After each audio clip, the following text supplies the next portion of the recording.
Quero cumprimentá-los com a graça, com a paz e o bem da parte de Jesus de Nazaré. Mais uma oportunidade nosso Deus nos concede de a gente estar juntos, mais um domingo, louvando, bendizendo o nome dEle. A despeito do jeito de ser diferente, a despeito da gente estar distante de forma acalentosa, né?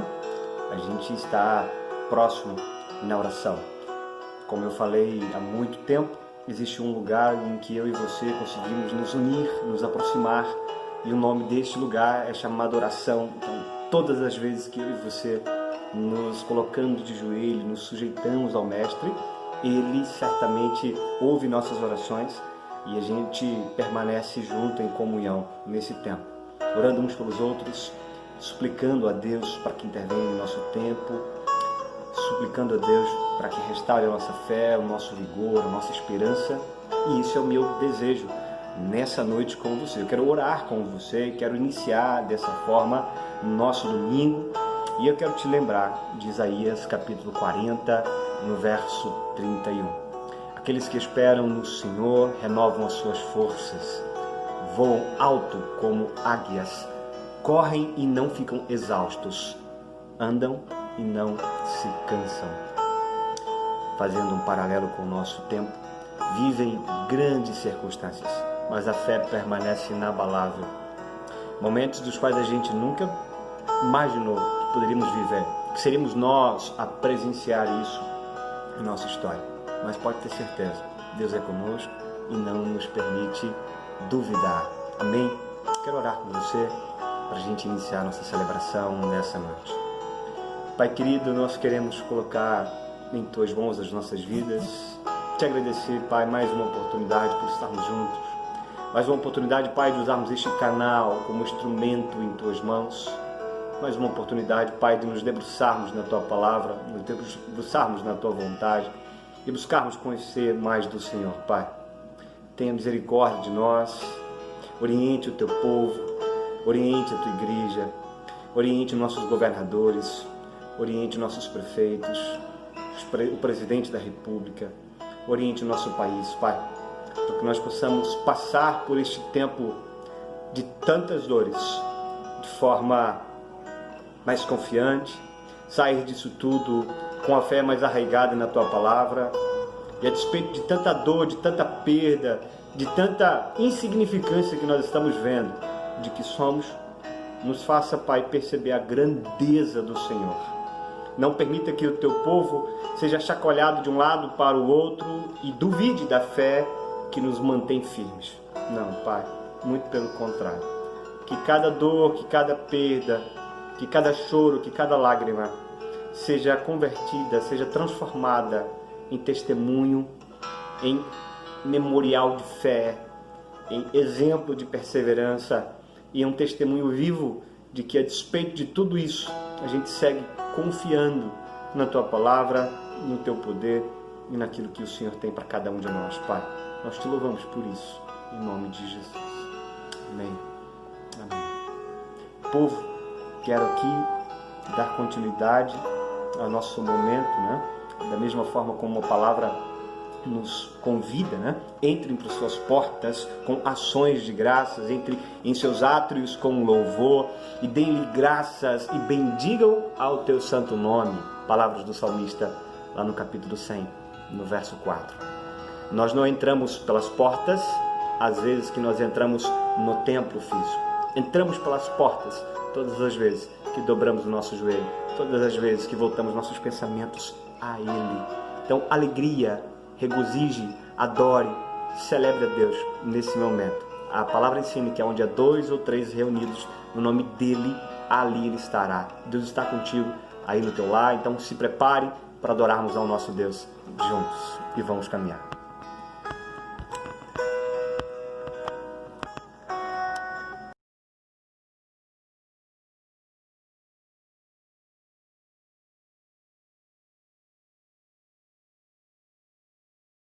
Quero mais uma vez separar esse tempo com você e quero te convidar a fazer esse tempo um tempo de oração, um tempo de súplicas, um tempo de clamor.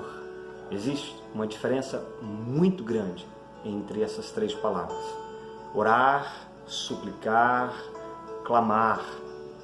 E eu entendo que o tempo que nós estamos vivendo é um tempo de súplica, é um tempo de clamor. Precisamos sim fazer uma leitura do nosso tempo. Precisamos sim entender que nós precisamos debruçarmos sobre o Mestre.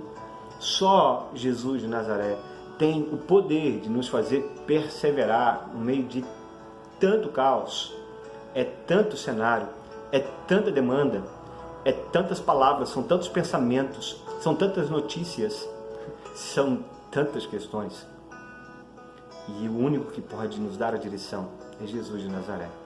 Eu quero te lembrar ainda de Salmos capítulo 28, no verso 2, quando o salmista mais uma vez nos faz recordar de quem Deus é. Ouve as minhas súplicas quando clamo a Ti por socorro. Ouve, Senhor, a minha súplica, o meu grito, o meu clamor, quando eu clamo ao Senhor por socorro.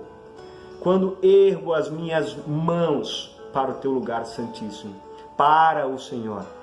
E creia, Deus está aonde houver 2 ou 3 reunidos no nome dEle. Deus é conosco. Deus tem nos sustentado todo este tempo. E eu quero te convidar a você suplicar a Ele e fazer deste tempo um tempo de clamor a Deus. Você que está aí na tua casa, com sua família, com seus filhos, ou se você está no trabalho, separe esse tempo e vamos orar, vamos suplicar, clamarmos a Deus. Pai querido, o Senhor conhece os meus, o Senhor conhece os meus segredos, o Senhor conhece os meus medos, o Senhor conhece as nossas angústias, o Senhor conhece as nossas ansiedades, Pai. O Senhor conhece a nossa inquietude, o Senhor conhece a nossa alegria, o Senhor conhece o nosso temor. Pai, o Senhor conhece o nosso coração. Tenha misericórdia, Pai. Tenha misericórdia de cada um de nós. Pai, estamos sendo assolados de todos os lados. Estamos sendo pressionados de todos os lados. Mas a Tua palavra nos instrui a perseverarmos, a continuarmos caminhando, de que o Senhor é conosco, aonde quer que a gente vá.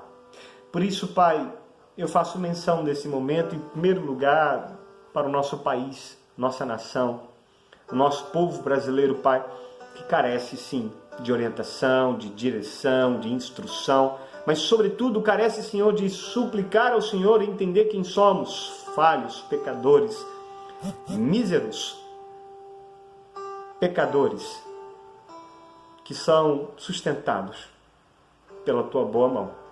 Seja através da Tua graça para todos nós, ou seja de forma especial o cuidado do Senhor com cada um de nós. Nós ainda somos pecadores, ainda somos alguém que precisa ouvir Tua voz, Pai.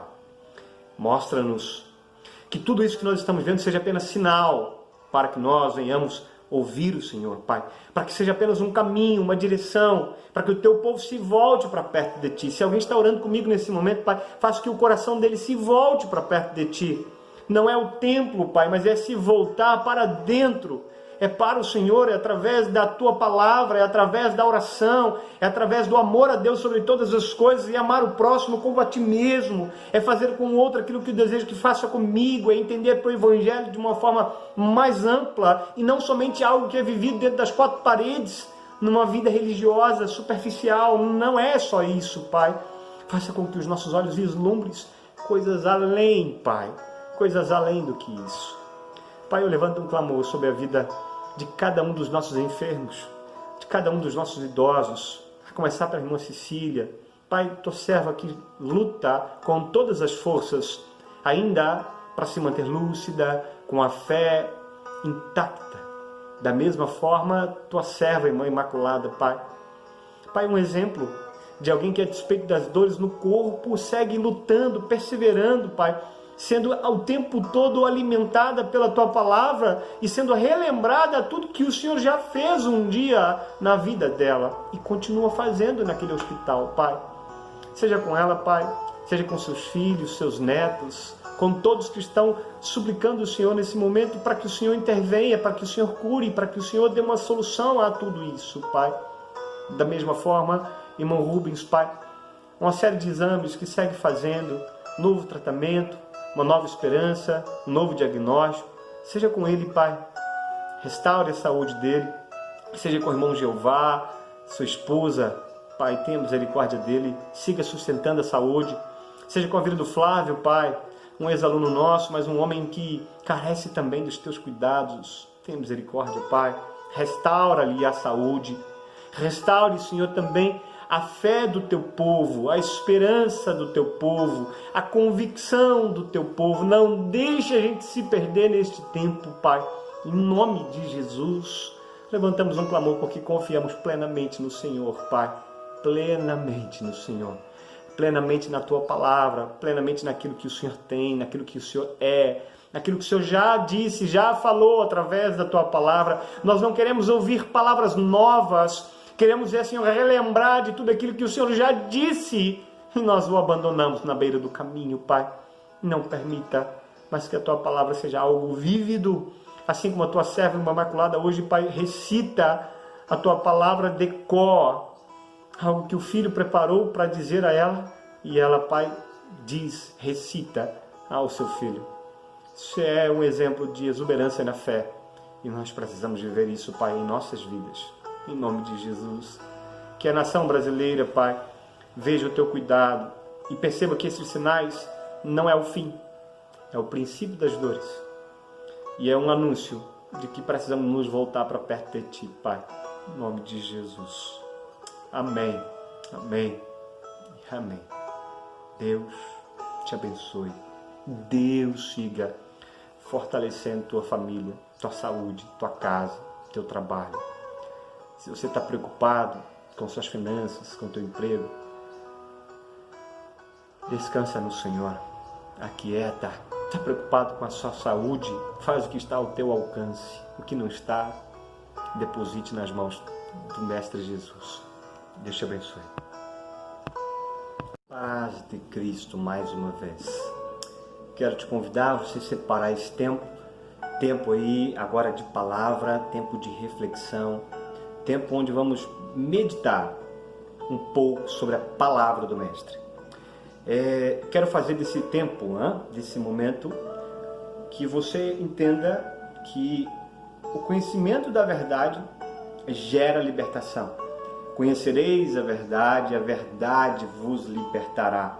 Quanto mais eu e você nos debruçarmos sobre a palavra do Mestre, quanto mais eu e você entendermos os princípios deste livro, mais livres, mais confiantes, mais próximos do Mestre nós estaremos.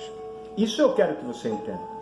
Porque o que nós vamos estudar, o que eu quero conversar com você, é sobre o princípio do fim, é sobre o princípio das dores, é sobre uma palavra que vem do grego de eschaton, ou escatologia, ou a doutrina das últimas coisas, o estudo da doutrina das últimas coisas. Quero estudar com você, nessa série de mensagens, sobre alguns assuntos pertinentes no nosso tempo, sobre o fim dos tempos, sobre uma leitura que nós precisamos fazer de tudo que está acontecendo. Eu reluto e relutei durante muito tempo, desde o início dessa pandemia, de realizar alguns estudos relacionados à escatologia. Pastor, por quê? Primeiro porque não é um tempo de pânico, não é um tempo de histeria, é um tempo de confiança. É um tempo de confiança. Pastor, como assim? Verdade. Essas últimas coisas que têm acontecido, vou dar exemplo, Terremotos, ciclone no sul, terremoto no México, a nuvem de gafanhoto vinda do Paraguai, Uruguai, em direção ao Brasil, que desviou. Acontecimentos dos mais diversos relacionados a essa pandemia. Esse último cenário do que a revista The Economist, uma revista americana, ilustrou, um quadro onde o filho mais novo tem um capacete de guerra, no quadro, no fundo, uma imagem de uma guerra nuclear, uma bomba explodindo, os pais daquela criança com máscaras, e não máscaras igual a que nós estamos usando, mas aquela máscara de guerra, aquela máscara preta, esse é o cenário que a gente tem percebido nas notícias. Do outro lado, ainda vemos um quadrinho pequeno, onde tem a imagem de um animal, né, do porco, como se dali viesse outras pandemias. No fundo, uma imagem de um quadro com alguns micro-organismos tentando trazer a ideia dessa pandemia viral. Eu quero que você entenda, se você tem o mínimo possível de acesso à internet, você pode digitar lá, né, D ou THE Economist. É uma revista americana. E você vai perceber a forma como muitos estão tratando este tema. Com alarde, com histeria. E não é isso. A palavra do Senhor Jesus Cristo, ela me ensina que todos esses acontecimentos, a primeiro lugar, né, acontecia há muito tempo já, não começou agora. Desde o início da igreja cristã, ela é perseguida. Não é a primeira vez que as portas se fecham, não é a primeira vez que somos vetados de ensinar de forma coletiva. E aí, a palavra me ensina a olhar para tudo isso com uma perspectiva bíblica. E é isso que eu quero conversar com você. Que você aprenda a fazer uma leitura. Então não é um simples sermão, é um estudo. É um aprendizado que você vai levar para a sua vida. E é sobre isso que eu quero conversar. Então eu quero te levar a Mateus capítulo 24, verso 3. Mateus capítulo 24, quero que você abra a sua Bíblia, vou te dar esse tempo, né? Minha já está aberta. Mateus capítulo 24, verso 3. Um texto que é muito semelhante a esse, tendo em vista que são os evangelhos, é Marcos capítulo 13. Também é um texto que fala acerca das últimas coisas. De forma especial, nessa primeira leitura, eu quero te levar a Mateus capítulo 24, verso 3 até o verso 14. E a gente conversa um pouco. Vamos ler o texto? Tendo Jesus se assentado no Monte das Oliveiras, os discípulos se dirigiram a ele em particular e disseram: Dize-nos quando acontecerão estas coisas? E qual será o sinal da tua vinda? E qual será o sinal do fim dos tempos? Note que os discípulos estavam atrás de respostas. Estavam atrás de respostas. Assim como eu e você. Verso 4, Jesus diz assim: Cuidado que ninguém os engane, pois muitos virão em meu nome dizendo, eu sou Cristo, e enganarão a muitos. Vocês ouvirão falar de guerras e rumores de guerra, mas não tenham medo. É necessário que tais coisas aconteçam, mas ainda não é o fim. Nação se levantará contra nação e reino contra reino. Haverá fome, terremotos em vários lugares. Tudo isso será, grave isso, tudo isso que nós estamos vendo será o início das dores. O início das dores. Isso está escrito no verso 8 do livro de Mateus, capítulo 24. Então, faça uma leitura bíblica, mas olhando a sua visão de mundo, que a gente chama de cosmovisão, ou uma visão cristã. Faça isso. Verso 9 diz assim: Então eles os entregarão para serem perseguidos e condenados à morte, e vocês serão odiados por todas as nações por minha causa. Naquele tempo muitos ficarão escandalizados, trairão e odiarão uns aos outros. E numerosos falsos mestres surgirão e enganarão a muitos. Devido ao aumento da maldade, o amor de muitos esfriará. Mas aquele que perseverar até o fim, este será salvo. E este evangelho do reino será pregado em todo o mundo, como testemunho a todas as nações. Este evangelho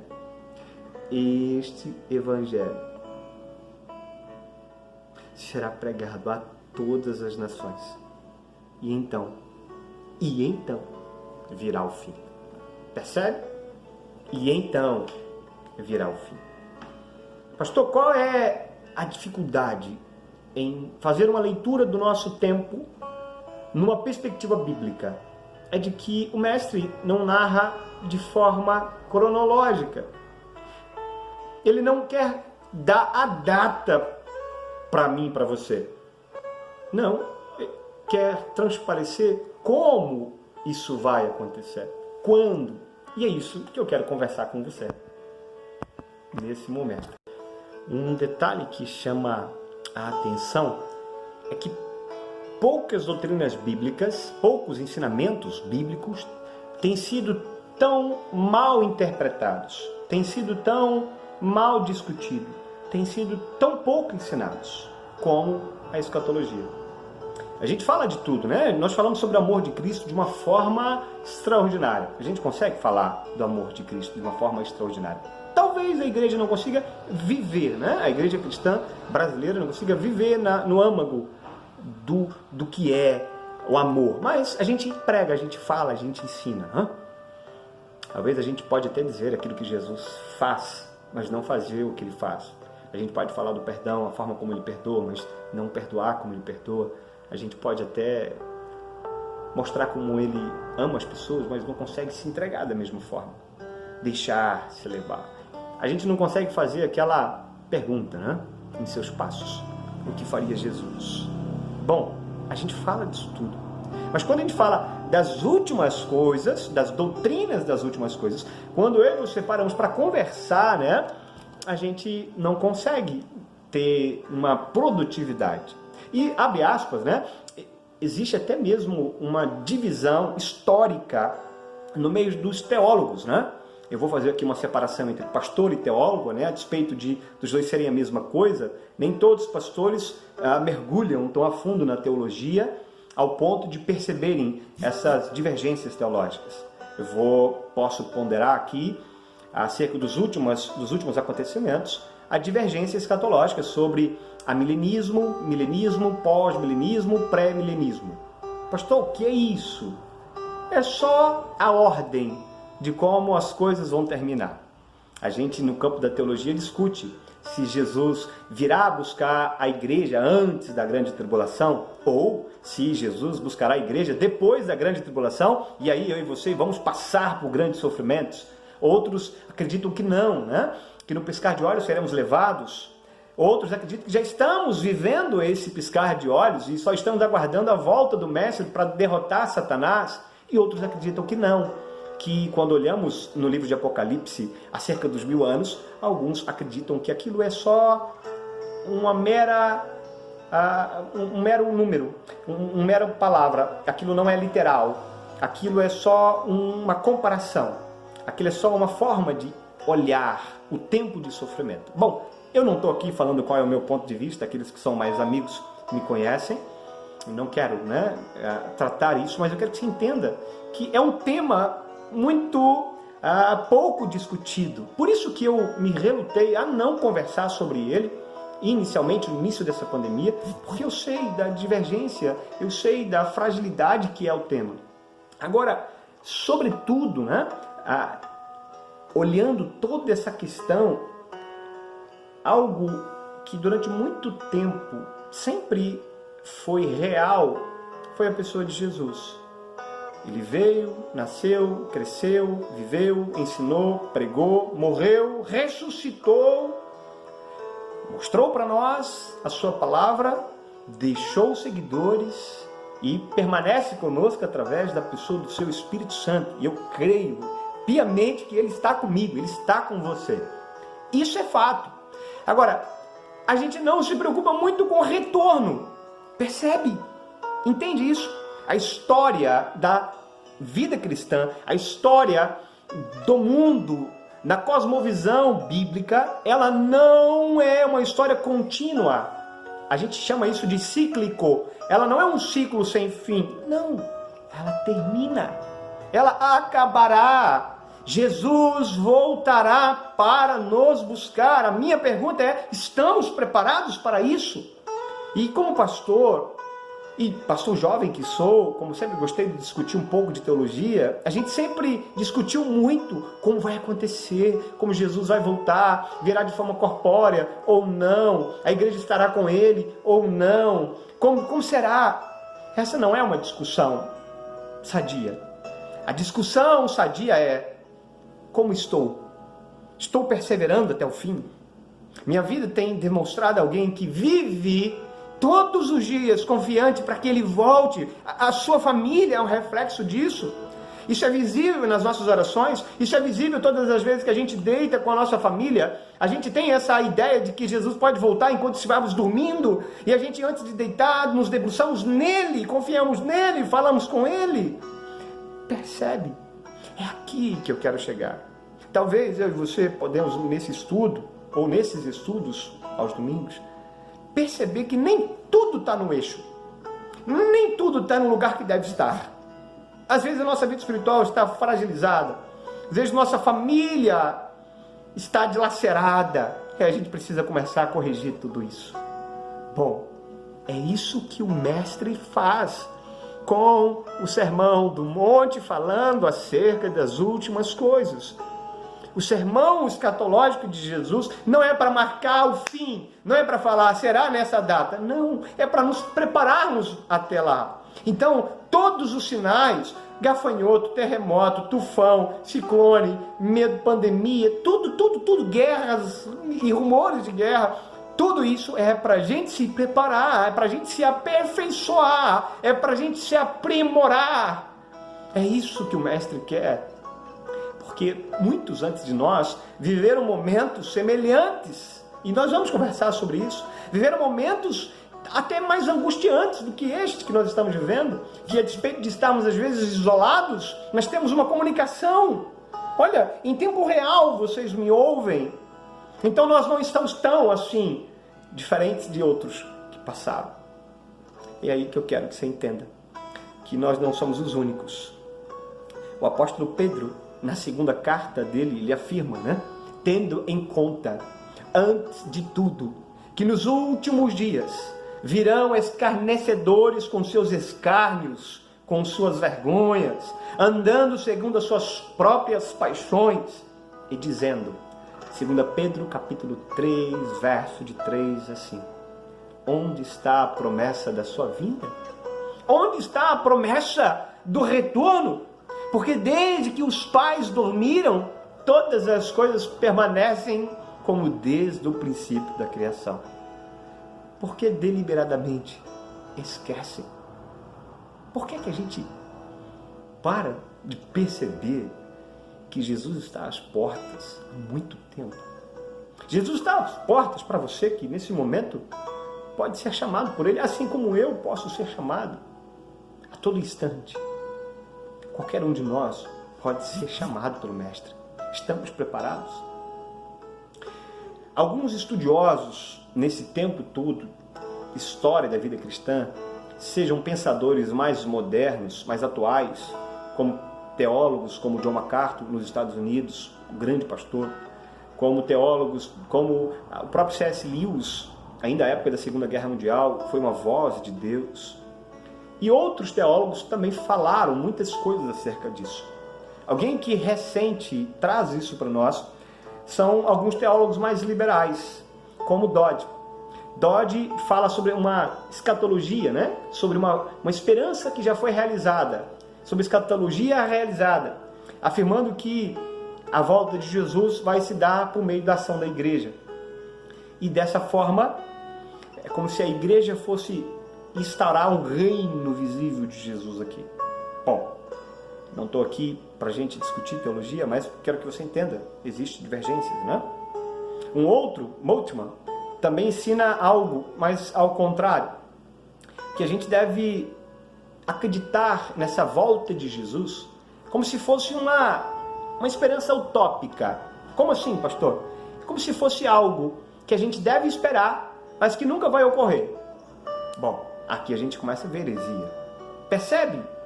A história cristã, anos e anos, ela já discute acerca disso. Essa utopia que alguns olham para a volta de Jesus.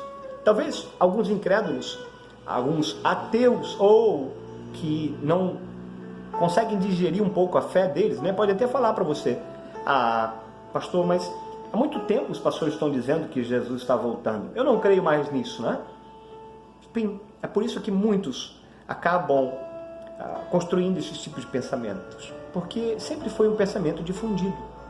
Não que esteja certo, está errado, porém, a gente sabe que Jesus virá de forma corpórea, visível, e alguma geração o verá. Mas eu quero que você entenda, nós também o veremos. E a nossa esperança deve estar em Cristo. A nossa expectativa deve estar em Cristo. O nosso viver deve ser Cristo.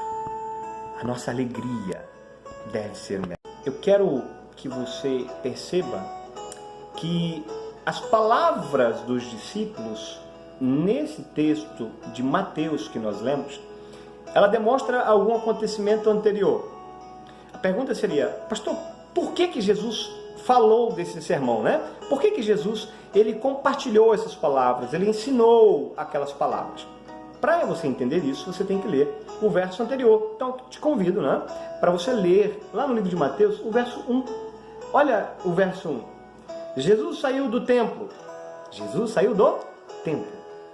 E enquanto caminhavam, seus discípulos aproximaram-se dele para lhe mostrar as construções. Então, os discípulos se aproximaram de Jesus para mostrar as construções, a construção do templo.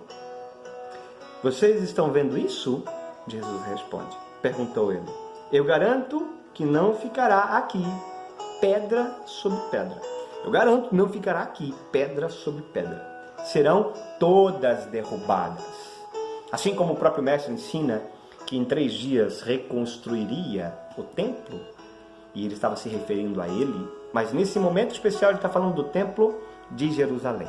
E é aqui que eu quero que você entenda, porque aqui foi o motivo por que Jesus falou essas palavras, e a gente chama de sermão escatológicos. Os discípulos estavam completamente vislumbrados, né? Os seus olhos estavam brilhando, como que o templo de Jerusalém estava ficando tão lindo, tão lindo. Pedras de mármores, coisa muito grande, né? E os discípulos começam a falar isso com Jesus. Abre aspas, o templo estava sendo reconstruído por Herodes. E Jesus tinha que dar uma resposta para os seus servos, os seus discípulos.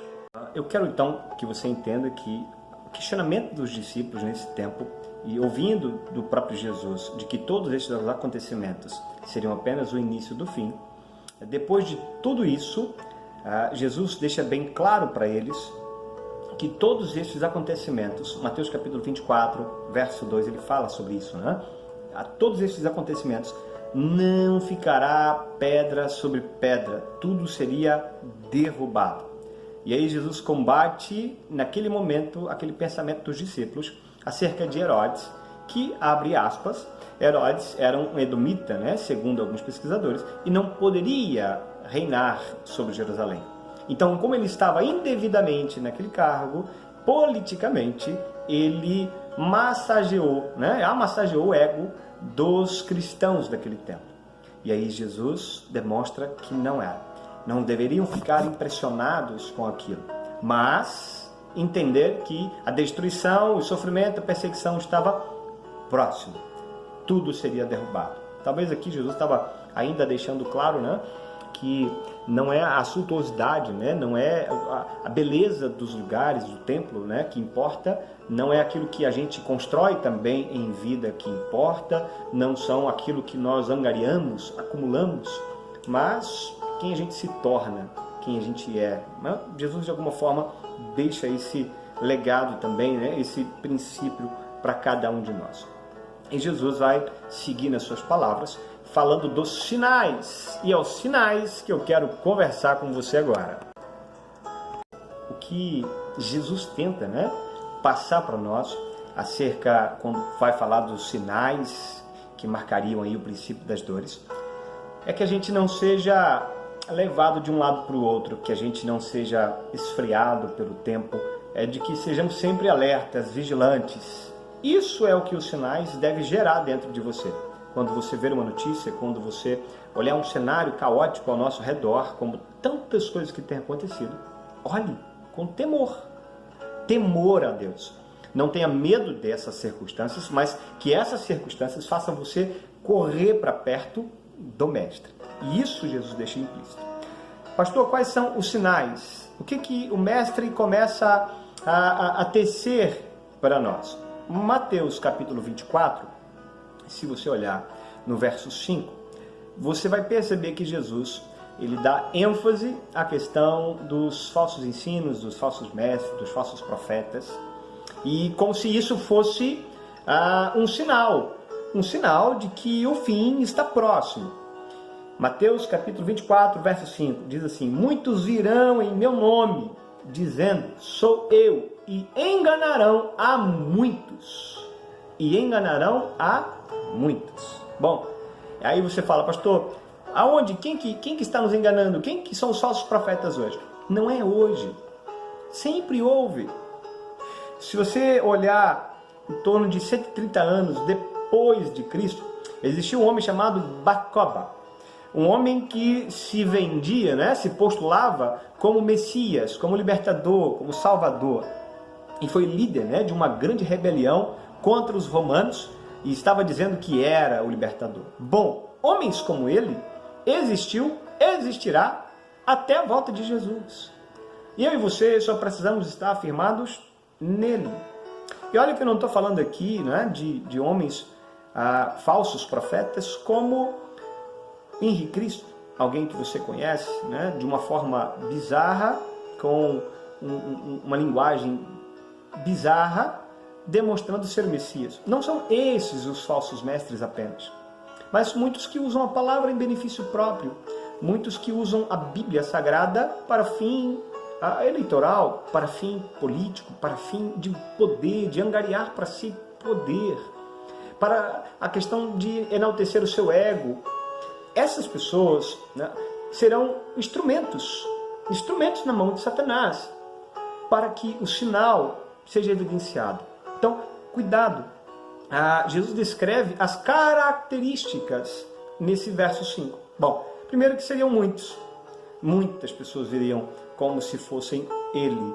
Muitos viriam em nome dele mesmo, dizendo ser Messias. Isso tem acontecido desde Bar-Koba, de lá para cá, muitos têm se intitulado o Salvador da pátria, o Salvador do mundo, e vendido de alguma forma essa imagem de protetor, de libertador. E uma outra ênfase é de que a mensagem dessas pessoas seria de que o fim do mundo chegou, e seria uma histeria, né? Algo coletivo, algo que o mundo todo seria afixado para aquilo. Bom, isso tem acontecido, e eu quero que você entenda que Jesus repete as suas palavras para nós nessa noite. E basta a gente ter memória para recordar das palavras do Mestre e aprender a confiar.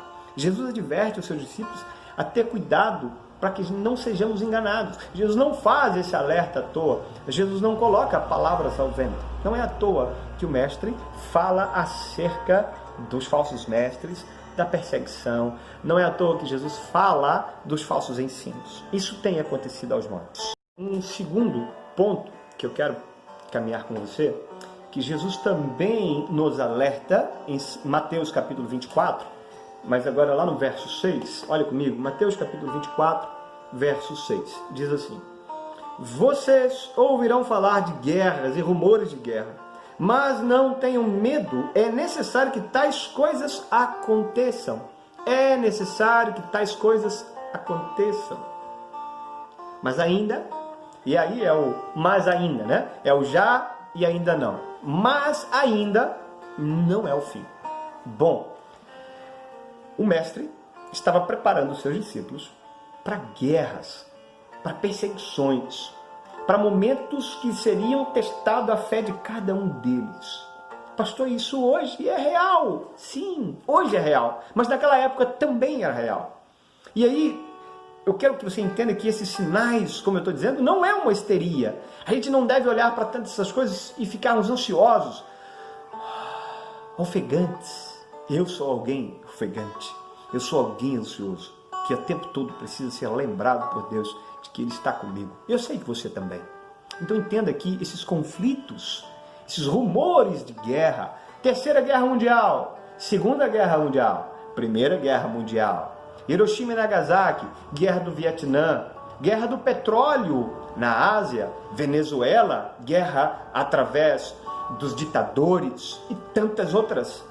Isso são apenas um princípio, é apenas o início do fim, é apenas uma lembrança para cada um de nós de que o Mestre voltará e nós precisamos estarmos fixados, alimentados, instruídos por Ele, firmados nele.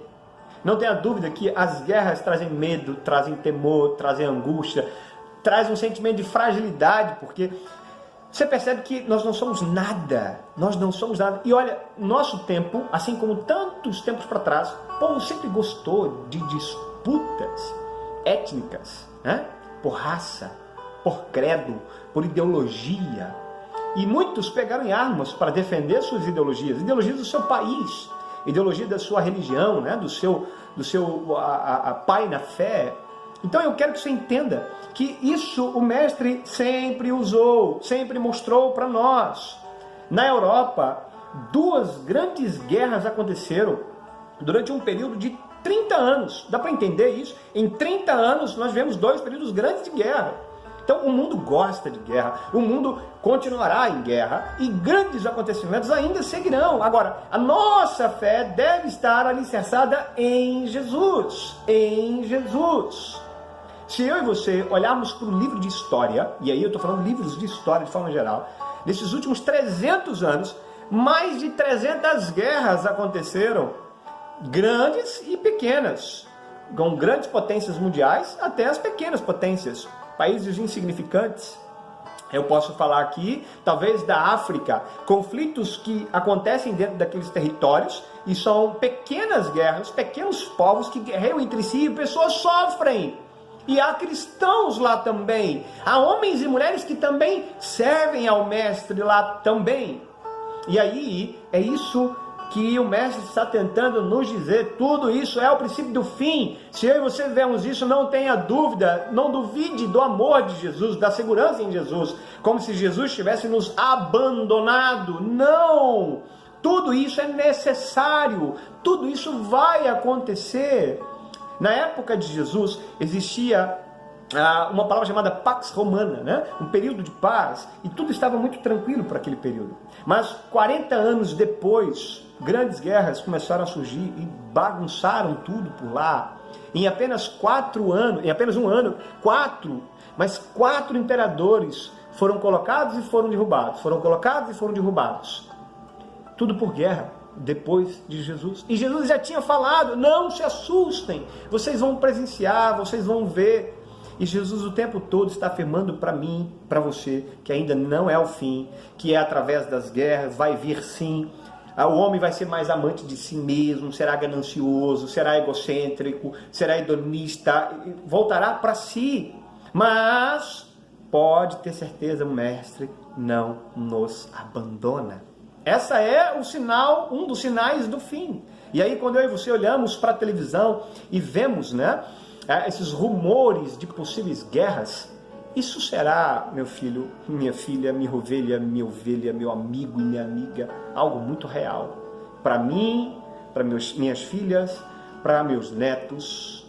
O tempo, a marca da data que Jesus voltará, não sei. Como disse no início, Jesus pode voltar hoje para mim, mas pode não. Então, confie, não tenha dúvidas. Sinais, um dos sinais, guerras, rumores de guerra. Ponto. Quero caminhar agora para o terceiro sinal. Que você entenda, né, com essa terceira a demonstração de Jesus. Marcos capítulo 13, né? Marcos capítulo 13, verso 8. Agora eu quero que você vá lá para Marcos comigo. Capítulo 13, verso 8, a terceira evidência que Jesus nos dá, né, acerca dos últimos tempos, desse fim. Marcos capítulo 13, verso 8. Fica aí entre Mateus e Marcos, ok? Fica com sua Bíblia caminhando entre esses 2 livros. Mateus capítulo 24 e Marcos capítulo 13. Um complementa o outro. Marcos capítulo 13, verso 8. Diz assim: nação se levantará contra nação, reino contra reino. Haverá terremoto em vários lugares e também, grava isso, e também fomes. E também fomes. Essas coisas será o início das dores. Nós não estamos vivendo o fim, estamos vivendo o início, durante, o já e o ainda não. Então, essas grandes calamidades, essas grandes violências, essas grandes destruições, é apenas o início. Tragédias naturais, como aconteceu no sul do Brasil, tragédias provocadas, mesmo que de forma não intencional, como a questão do vírus, né, do Covid-19. Bom, pestes, doenças, pestes como a nuvem de gafanhotos, fome, como nós vemos em inúmeros países, e aí eu vou falar de forma mais especial de Venezuela, eu vou falar de forma mais especial alguns países asiáticos. Essa semana eu estava no Facebook e duas pessoas me adicionaram, me chamou muita atenção isso. Duas pessoas de fora do nosso país.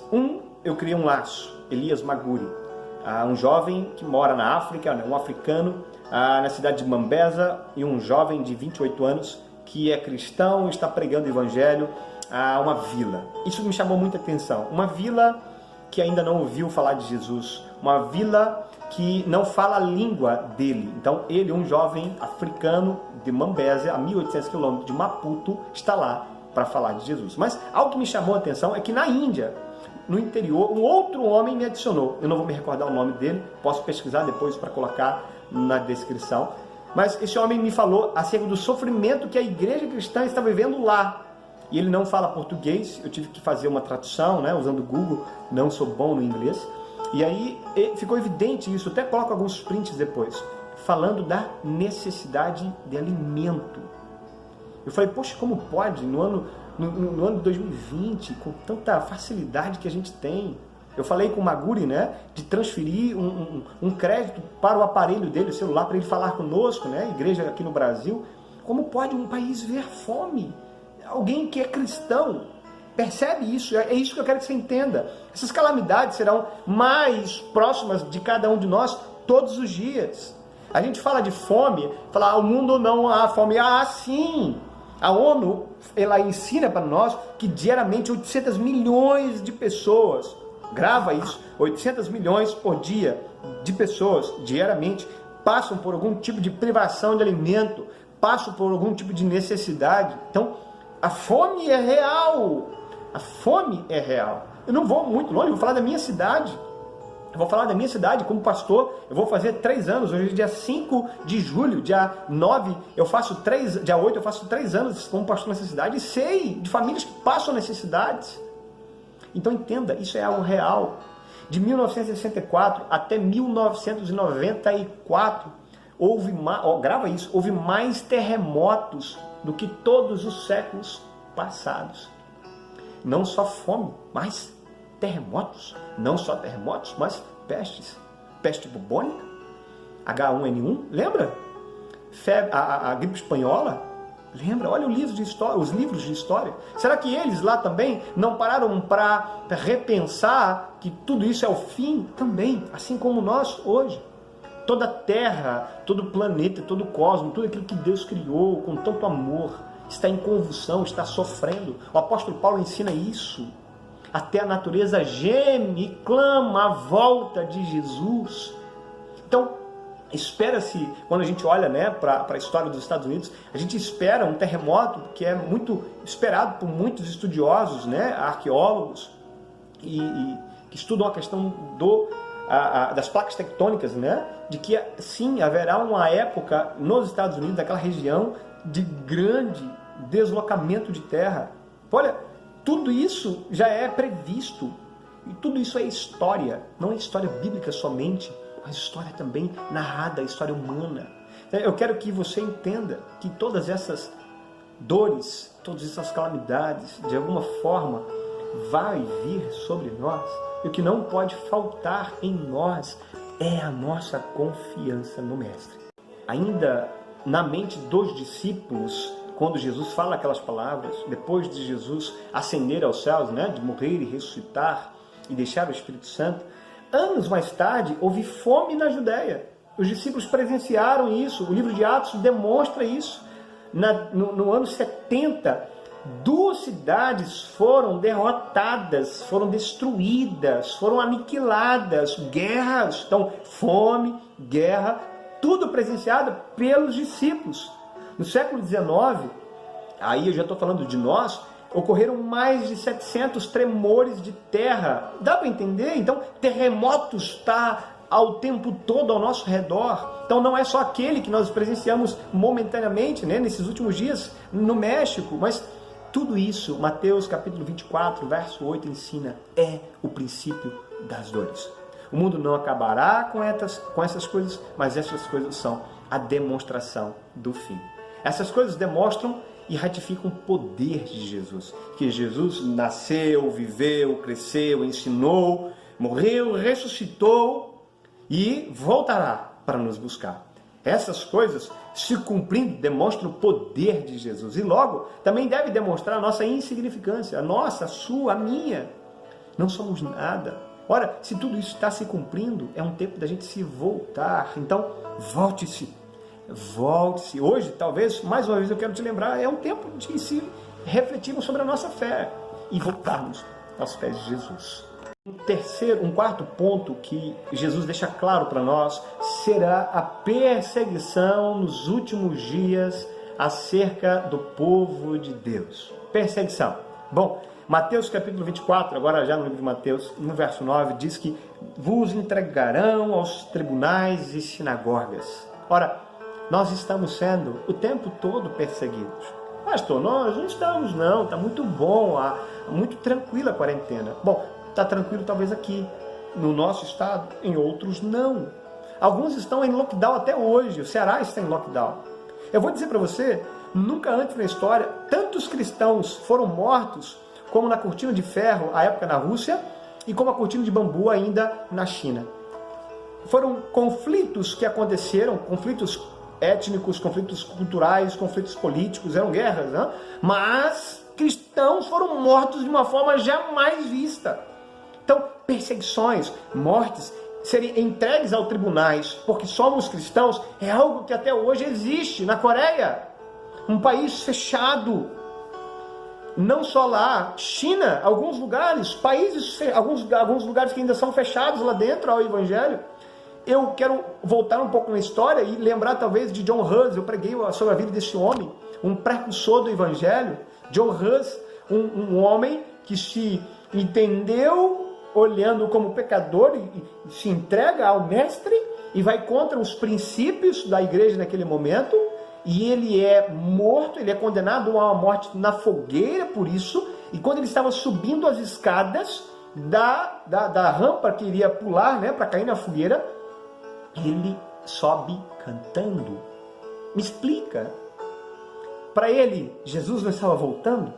Quando cantando, ele era queimado naquele fogo? Sim, para ele Jesus estava voltando, para nós também. Então eu quero que você entenda que todos esses sinais apontam, Jesus está voltando, te prepare, te prepare. Esse é o objetivo quando Jesus falou aos discípulos do sermão escatológico, nos lembrando que tudo isto será como os dores de parto. Como dores de parto. Se você já foi uma grávida, se você já foi pai, se você sabe disso. A dor vai ficando mais aguda e o espaço menor até o filho nascer. E isso está acontecendo. A dor mais aguda e o espaço menor até o mestre voltar. Te prepare. Nesse tempo hoje, nesse pouco tempo, iniciando nossa série de conversas, série de mensagens acerca do princípio do fim, eu quero que você conclua de uma forma que tudo isso, todos estes sinais e tantos outros que ainda nós vamos conversar, é apenas o início. Jesus, em Marcos capítulo 13, no verso 13, ele aponta para a necessidade da gente perseverar. Olha comigo, o verso 13 do capítulo 13.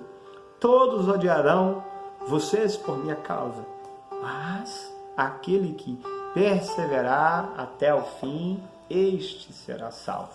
Ou é este que conhece a Jesus. Afinal, segundo Timóteo 2,19, já tinha dito, né?